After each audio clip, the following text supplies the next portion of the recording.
Bapak, Ibu, dan saudara sekalian, firman Tuhan akan kita renungkan dari Efesus 1 ayat 13 dan 14 demikian. Di dalam Dia kamu juga, karena kamu telah mendengar firman kebenaran, yaitu Injil keselamatanmu.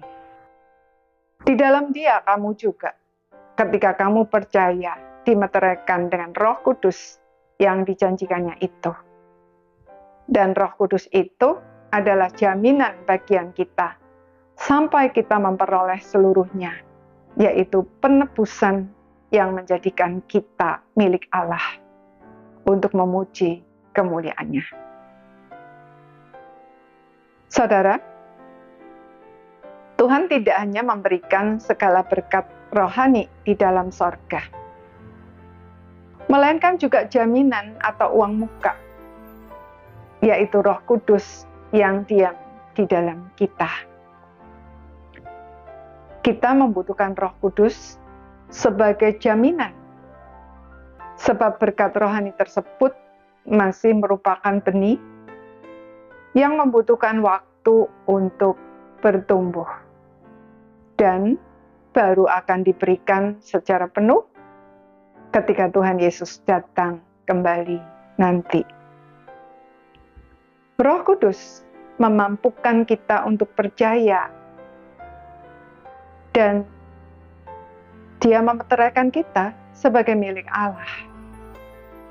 Paulus di dalam 1 Korintus 12 ayat 3 berkata, "Karena itu aku mau meyakinkan kamu bahwa tidak ada seorang pun yang berkata-kata oleh Roh Allah dapat berkata terkutuklah Yesus. Dan tidak ada seorang pun yang dapat mengaku Yesus adalah Tuhan selain oleh Roh Kudus."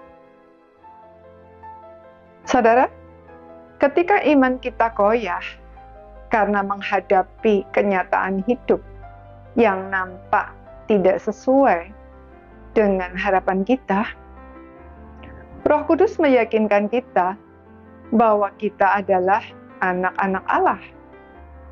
Dan semua berkat rohani yang dijanjikan itu sudah dikaruniakan kepada kita, walaupun belum bisa kita nikmati secara penuh.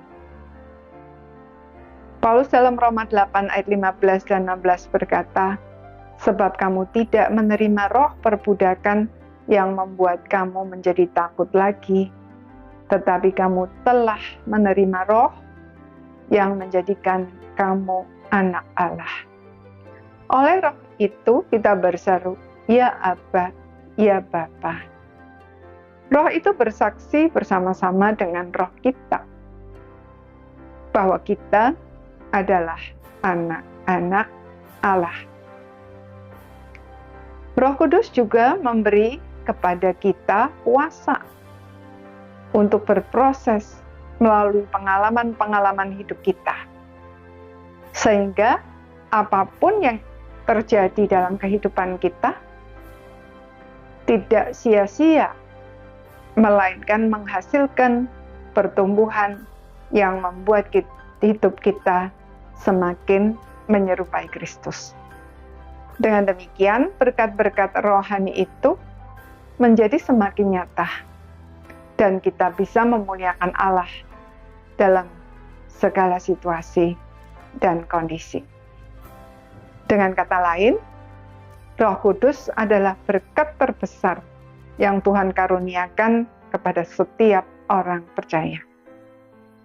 Karena itu, mari kita senantiasa memberi diri untuk dipimpin oleh-Nya dalam segala aspek hidup kita.